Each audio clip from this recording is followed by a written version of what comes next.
Nagpapakahirap ako magtrabaho. Ako, kagagaling pa ako ng opisina, ng trabaho, nagpapagod. Ikaw na nandito lang sa bahay, nagagawa mo pa yan sa akin.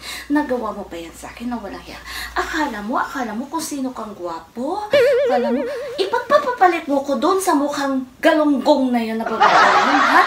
Ikaw na ang palamunin dito sa bahay, nagagawa mo pang gawin sa akin yan. Tingnan mo sarili mo, ha? Sa kamamadali mo, palda niyang nasuot mo. Oh no! Imbis na pantalon mo ang sinuot mo, palda niyang nasuot mo. Walang hiya ka, lumayas ka. Umalis ka dito. Ayoko sa pagmumukha mo. Magsama kayo ng mukhang galunggong na babae mo na yon. Mukha ka namang tilapia.